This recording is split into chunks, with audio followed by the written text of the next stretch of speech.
तर पहिला प्रश्न बघा स्क्रीनवरती काय दिसतोय. The velocity of a standing or stationery wave is, आणि ऑप्शन्स बघा.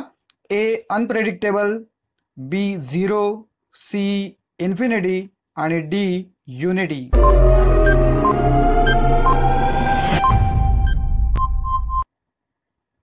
झिरो आपल्याला माहिती आहे स्टेशनरी वेव्ह शब्दातच आहे की त्याची जी वेलॉसिटी आहे ती किती असते, 0 असते.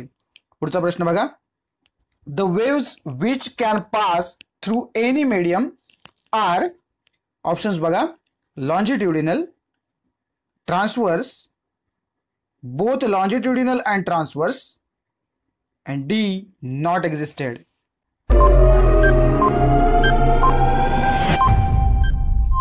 आणि याचं करेक्ट आन्सर आहे ए लॉन्जिट्युडिनल. आणि प्रश्नामध्ये असं विचारलं होतं की जी वेव्ह कुठल्याही मीडियम मधून पास होते ती कुठली आहे, तर ती लॉन्जिट्युडिनल आहे. ओके. पुढचा प्रश्न बघा. Transverse waves can propagate through, आणि ऑप्शन्स आहेत. A only gases, B only liquids, C only solids and D all mediums.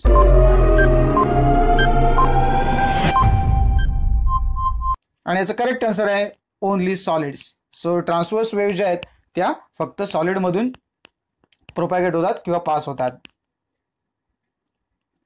पुढचा प्रश्न बघा. Longitudinal wave can propagate through, options आहेत. A only gases, only liquids, only solids, all mediums.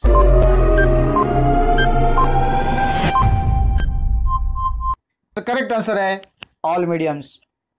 आता प्रत्येक ठिकाणी सगळ्याच MCQची आपल्याला एक्सप्लेनेशन देण्याची गरज पडत नाही, कारण हे स्ट्रेट फॉरवर्ड आपल्याकडे जे त्याच्या प्रॉपर्टीज आहेत बेसिकली लॉन्जिट्युडिनल वेव्हच्या म्हणा किंवा ट्रान्सवर्स वेव्ह किंवा प्रॉपर्टीज ऑफ स्टेशनरी वेव्ह हे सगळं आपल्याकडे आहे. त्याच्यामुळे त्याचं इथे एक्सप्लेनेशन देण्याची गरज नाही. जिथे जिथे गरज आहे त्या त्या ठिकाणी मात्र मी एक्सप्लेनेशन तुम्हाला देत जाईन. तर पुढचा प्रश्न बघा.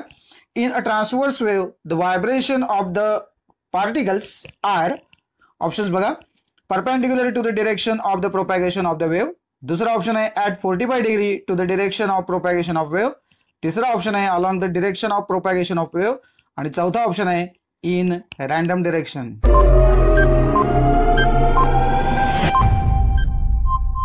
आणि याचा करेक्ट आन्सर आहे perpendicular to the direction of propagation of wave. So आपल्याला त्याची प्रॉपर्टी किंवा त्याची जर डेफिनेशन जरी आपण बघितली ट्रान्सवर्स वेव्हची तर आपल्याला माहिती आहे की याच्यामध्ये पार्टिकल काय होतात, तर it is perpendicular to the direction of propagation of wave. पुढचा प्रश्न बघा. In a longitudinal wave the vibration of the particles are, options बघा. Perpendicular to the direction of propagation of wave, त्यानंतर at 45 degree to the direction of propagation of wave. तिसरा option आहे along the direction of propagation of wave, आणि चौथा option आहे in random direction.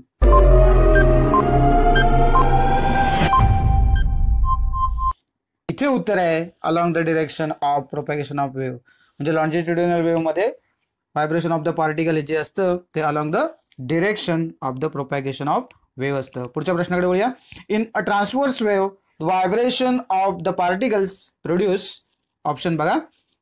Alternate compression and rarefaction, alternate crest and trough, alternate nodes and antinodes, alternate waxing and waning. आणि याचा correct answer आहे alternate crest and trough. आपल्याला माहिती आहे transverse wave crest आणि ट्रफच्या कॉम्बिनेशनने बनते.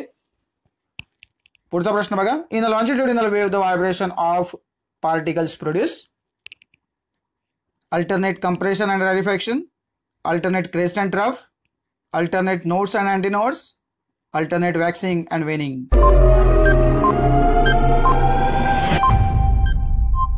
आणि करेक्ट आन्सर आहे alternate compression and rarefaction. So हा पार्ट जो आहे हा त्याच्या प्रॉपर्टीजमध्ये किंवा कॅरेक्टरिस्टिकमध्ये आपण ऑलरेडी बघितलेला आहे. पुढचा प्रश्न बघा.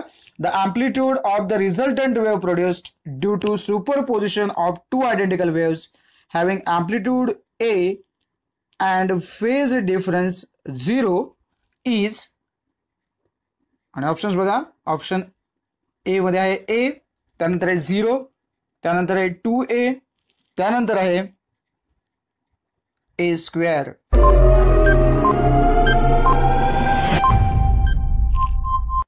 आणि याचं करेक्ट आन्सर आहे C2A. या ठिकाणी काय झालंय बघा, दोन्ही ज्या आपल्याला इथे आयडेंटिकल वेव्ह असं म्हटलंच आहे, पण अँप्लिट्यूड जे आहे त्याचा सिम्बॉल जो आहे तो आपण ए वापरला, त्यामुळे दोघांची अँप्लिट्यूड ए आहे असं आपल्याला कन्सिडर करायचं आहे. आणि तिथे म्हटलं फेज डिफरन्स 0 आहे. तर आपण ज्या स्पेशल केसेसमध्ये डिस्कशन केलं होतं, जे आपलं आर्टिकल होतं ज्याच्यामध्ये आपण amplitude of the resultant wave हे बघितलं होतं due to superposition of the two waves. तर त्या ठिकाणी आपली जी स्पेशल केस आपण बघितली होती त्याच्यामध्ये आपल्याला हे कळलं होतं की जो अँप्लिट्यूड जे आहे त्याचा जो फॉर्म्युला आहे तो काय होता, तर A1 square plus 2A1A2 cos theta plus A2 square. त्या ठिकाणी फाय आपण वापरला होता, थिटा सुद्धा म्हणजे काय जे काय अँगल असेल तो. पण त्या केसमध्ये आता आपण जर अँप्लिट्यूड दोघांची सेम असं जर कन्सिडर केलं तर काय होईल, ते A स्क्वेअर प्लस 2A1A2 जो आहे त्या ठिकाणी तिथे तो काय होईल, थोडंसं ती जी सिच्युएशन आहे ती बदलेल. आणि मग त्याच्यानंतर जर आपण सबस्टिट्यूशन्स केली प्रॉपरली तर आपल्याला या ठिकाणी ज्यावेळेला अँगल 0 आहे त्यावेळेला काय होतं, जिथे कॉस 0 आहे बरोबर आहे, तर कॉस 0ची व्हॅल्यू 1 असते. आणि त्याच्यामुळे आपल्याला जे काही ब्रॅकेट मिळते ते खरं म्हणजे ते अँप्लिट्यूडचं square root of A1 plus A2 bracket square मिळतं. आणि मग फायनली आपण A1 प्लस A2 असं त्याचं उत्तर काढतो त्या ठिकाणी. आणि मग आपल्या ह्या केसमध्ये आपण अँप्लिट्यूड काय केली आहे, तर A1 आणि A2 हे पण सेम आहेत आणि ते A आहे असं आपण कन्सिडर केलं. तर A1 प्लस A2 च्या ऐवजी A प्लस A म्हणजेच ती अँप्लिट्यूड जी आहे ती 2A येते जर फेज डिफरन्स 0 डिग्री असेल तर. ओके, पुढचा प्रश्न बघा, सेम प्रश्न मी ठेवतोय, फक्त अँगल बदलून दिलाय. जर 90 डिग्री असेल तर काय होईल, सेम सिच्युएशन असणार आहे. बघा पर्याय बघा, ऑप्शन आहे A 0 2A आणि A स्क्वेअर. त्याचं करेक्ट आन्सर आहे 0. कारण त्याचं कारण असं आहे की तुम्ही जेव्हा कॉस 90 असणार आहे तर कॉस 90 ची जी व्हॅल्यू आहे ती 0 होते. आणि सगळ्यात शेवटी जेव्हा आपण ते स्क्वेअर रूट काढायला जातो तेव्हा जी A ची व्हॅल्यू आहे ती A1 मायनस A2 अशी येते. आणि अर्थातच जर दोन्हींची अँप्लिट्यूड सेम असेल म्हणजे A मायनस A जर झाली तर ती 0 होईल. आणि म्हणून या केसमध्ये जर फेज डिफरन्स 90 डिग्री ज्यावेळेला असतो त्यावेळेला अँप्लिट्यूड जी आहे ती 0 येते. पुढचा प्रश्न बघा, to form the stationary wave which quantity two waves must not have same. म्हणजे त्यांनी असं विचारलंय कुठली क्वांटिटी सेम असता कामा नये असं विचारलंय. ऑप्शन्स बघा, A path, B amplitude, C period, D direction.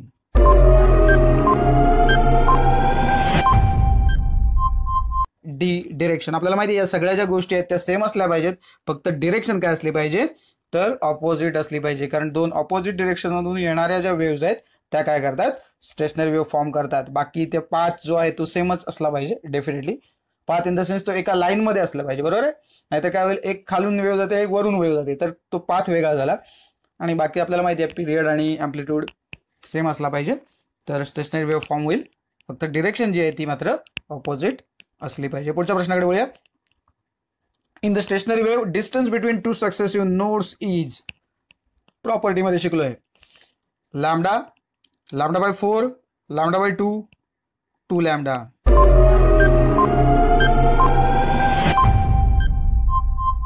आणि याचं करेक्ट आन्सर आहे लॅम्डा बाय 2. आपल्याला माहिती आहे डिस्टन्स बिटवीन ही प्रॉपर्टीज आहे आणि आपण ते कसं येतं तेही आपण प्रूव्ह केलेलं आहे बरोबर आहे. पुढच्या प्रश्नाकडे वळूया. In the stationary wave distance between two successive anti nodes is. दोन अँटी नोड मधला जो काही अंतर आहे ते किती असतं बघूया. ऑप्शन आहे lambda, lambda by 4, lambda by 2 आणि 2 लॅम्डा.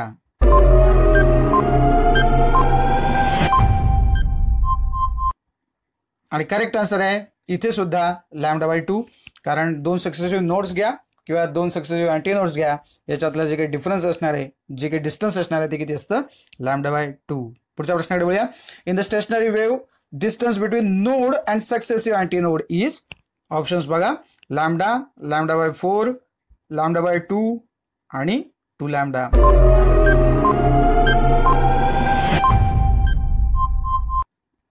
आणि याचं करेक्ट आन्सर आहे लॅम्डा बाय 4. कारण आपल्याला माहिती आहे बघा, दोन सक्सेसिव्ह आपण नोड बघितले किंवा अँटी नोड बघितले तर जर दोघांमधलं जर अंतर बघितलं, पहिला नोड येतो त्याच्या बाजूला अँटी नोड, नंतर नोड, हे सगळं मी तुम्हाला सांगितलंय आणि आपण हे प्रूव्ह पण केलं होतं. तर त्याच्यामुळे जर तुम्हाला याच्यामध्ये काही शंका असतील ना तर थेट तुम्ही थिअरीच्या पार्टमध्ये जाऊन बघू शकता. काही सजेशन्स माझ्याकडे होती की प्रत्येक वेळेला त्याचं एक्सप्लेनेशन द्यायचं. व्हिडिओची लांबी फक्त वाढते आहे. खरं तर हे सगळे जे आहे ना, याची उत्तर जी आहेत ती आपण डिस्कस केलेली आहेत ऑलरेडी आपल्या थेरी पार्टमध्ये. तर त्याच्यामुळे तिथे जाऊन तुम्ही बघितलं जर असेल ना ते सगळं पूर्ण व्हिडिओ, तर तुम्हाला डेफिनेटली काय होईल तर तुमच्या लक्षात येईल. फक्त मी तिथे ब्रशअप करतो किंवा तिथे एक हिंट देतो, त्याचं एक्सप्लेनेशन म्हणजे आपण तशा अर्थाने काही बघत नाही, लक्षात घ्या. आणि म्हणून जिथे गरज असेल तिथे तिथे मी एक्सप्लेनेशन देतोय. तर पुढच्या प्रश्नाकडे आपण वळूया. In the transverse stationary wave produced on the string the points which are steady are. कुठले पॉईंट स्टेडी असतात असं विचारलंय. ऑप्शन बघा, nodes, anti nodes, nodes or anti nodes आणि नन ऑफ दीज. आणि करेक्ट आन्सर आहे नोड्स. सो नोड्सचे जे पॉईंट आहेत आपल्याला माहिती आहे ते काय असतात, ते फिक्स असतात बघा, स्टेडी असतात त्या ठिकाणी आणि ते मूव्ह होत नाहीत. पुढच्या प्रश्नाकडे वळूया. For the pipe closed at one end the end correction is given by the equation. आणि ब्रॅकेटमध्ये दिलंय symbols have their usual meaning. So आपल्याला ते इक्वेशन माहिती आहे बघा. ऑप्शन्स काय काय आहेत, एल प्लस ई, 2 आणि ब्रॅकेटमध्ये दिलं एल प्लस ई, त्याच्यानंतर आहे एल प्लस 2ई आणि 2l प्लस ई.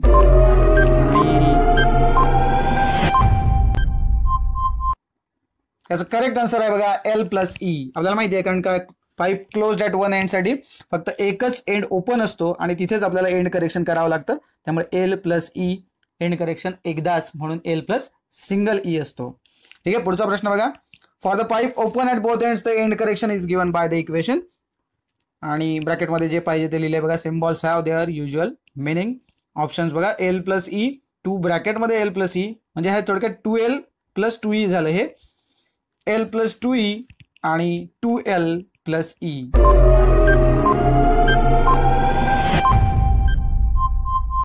आणि याचं करेक्ट आन्सर आहे एल प्लस 2e. कारण पाईप ओपन ॲट बोथ एंड्सच्या कंडिशनमध्ये दोन्ही ठिकाणी करेक्शन करावं लागतं, त्यामुळे एंड करेक्शन दोनदा ॲडअप होतं.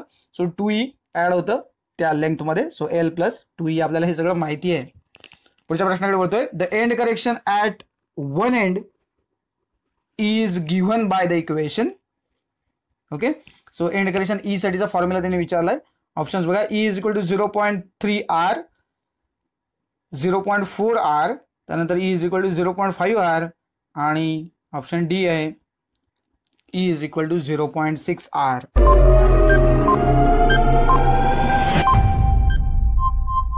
आणि याचं करेक्ट आन्सर आहे E is equal to 0.6r. तर आपल्याकडे जो फॉर्म्युला आहे त्याच्यामध्ये आपण असं लिहितो 0.3 इंटू डी, बरोबर ना. सो डी म्हणजेच काय तर ऍक्च्युली 2r, म्हणून हे डीच्या फॉर्मॅटमध्ये न देता आरच्या फॉर्मॅटमध्ये सुद्धा परीक्षेमध्ये विचारलं जाऊ शकतं. तर तुम्ही शोधत बसाल कुठे आहे, किंवा एखादा चुकून काय करेल, एखाद्याला असं वाटेल की 0.3d हवं होतं पण इथे आर चुकून झालं की काय, म्हणून तो 0.3r असं उत्तर निवडू शकतो. म्हणून आपल्याला उत्तर निवडायचे 0.6r. ओके. 0.3d हे त्याचं ऍक्च्युअल फॉर्मॅटमध्ये आपल्याकडे असलेलं उत्तर आहे. ओके. सो असं थोडंसं ट्विस्ट करून आपल्याला MCQ मध्ये विचारलं जाऊ शकतं. पुढचा जसा नेहमी आहे तसाच प्रश्न तुमच्या समोर ठेवतोय बघा. The end correction at one end is given by the equation. आणि इथे मी तुम्हाला हे ऑप्शन दिलेत बघा, ज्याच्यामध्ये डी आहे.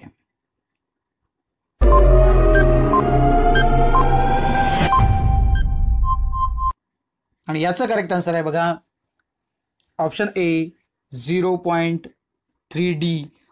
पुढच्या प्रश्नाकडे वळूया. In a pipe closed at one end dash dash are present. Options बघा, all harmonics, only odd, only even, no harmonics.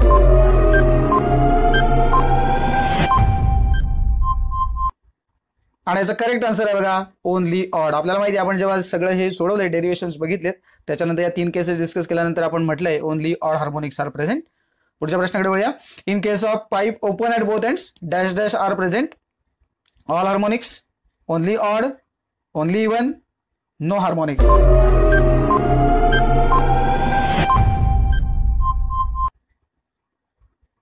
आणि उत्तर आहे all harmonics. So pipe open at both एंड्सच्या केसमध्ये all harmonics are present. In case of stressed vibrating string dash dash are present. या केसमध्ये काय होतं बघा, ऑल हार्मोनिक्स दिला option, only odd, only even आणि no harmonics.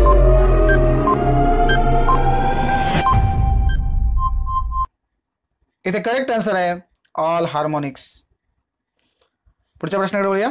According to laws of vibrating string the fundamental frequency of a vibrating string is directly proportional to. Option आहे length of the string, square root of the tension in the string, square root of linear density आणि radius of the string.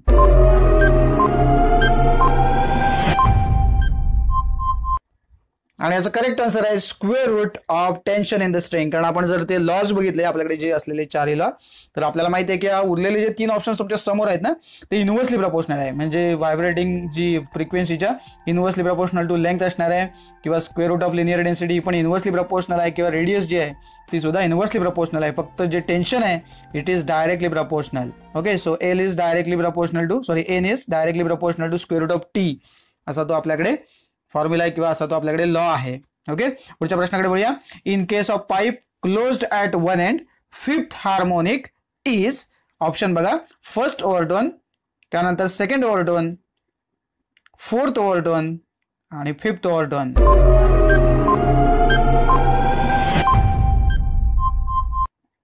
आणि correct answer आहे second ओव्हरटोन.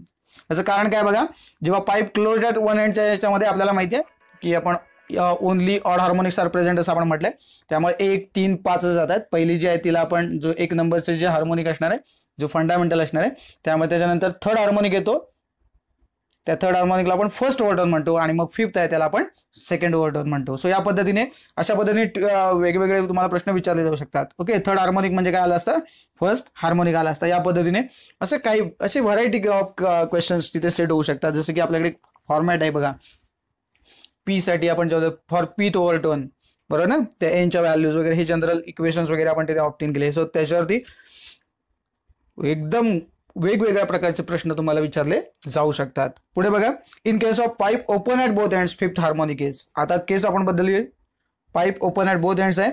बघा options, first ओव्हरटोन, second ओव्हरटोन, fourth ओव्हरटोन आणि fifth ओव्हरटोन.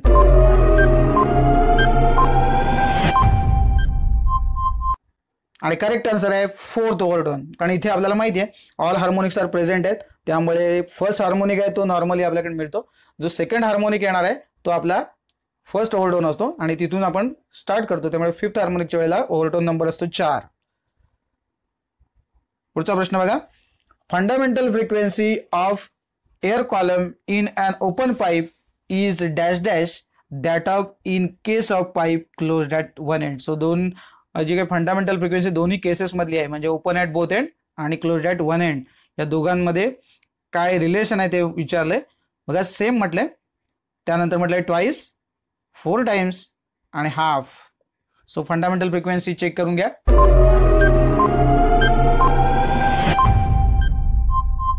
आणि correct answer आहे twice. आपल्याला माहिती आहे की फंडामेंटल फ्रिक्वेन्सी ओपन पाईपच्या केसमध्ये किती असते, तर V/2L असते, आणि क्लोज ॲट वन एंडच्या केसमध्ये ती V/4L आहे. तर V/4L ला जर तुम्ही 2 ने गुणलात तर आपल्याला V/2L मिळते.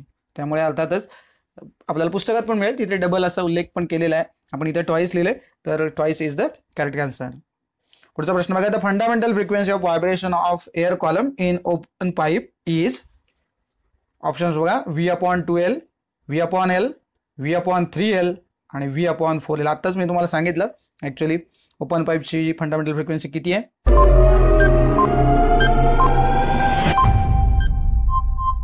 आणि करेक्ट आन्सर आहे V/2L. अशाच प्रकारे आपल्याला for closed at one end असं जर केसमध्ये जर पाईप असेल तर त्याचं उत्तर किती आलं असतं, तर V/4L असं त्याचं उत्तर देता आलं असतं. पुढच्या प्रश्नाकडे वळूया. The fundamental frequency of vibration of air column in an pipe of length 0.17 metre close at one end is. आणि ब्रॅकेटमध्ये व्हॅल्यू दिली आहे, velocity of sound in air 340 metre per second. Options बघा, 1000 हर्ट्स, 500 हर्ट्स, 57.8 हर्ट्स आणि 2000 hertz.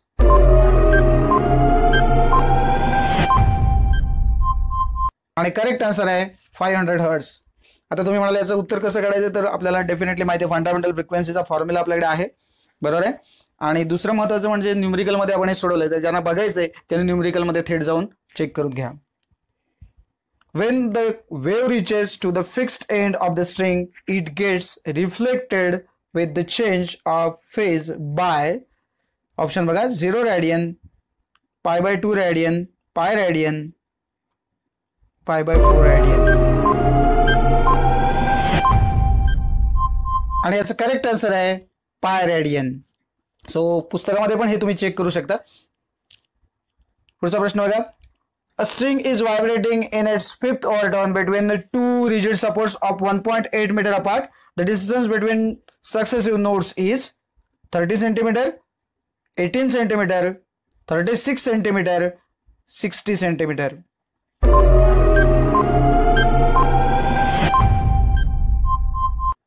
आणि याचा correct answer आहे 30 centimetre. आणि आपल्याला माहिती आहे हे सुद्धा आपण न्यूमरिकल बघितलेलं होतं. शेवटचा जो सेशन आहे आपला, मला वाटतं 10वा सेशन आहे, स्पेशल सेशन, ज्याच्यामध्ये आपण न्यूमरिकल सोडून घेतलेत. तिथे आहे हे. त्याचं उत्तर जे आहे ते 0.3 मीटर आलंय बघा. तेच अर्थात 0.3 मीटर म्हणजेच 30 सेंटीमीटर.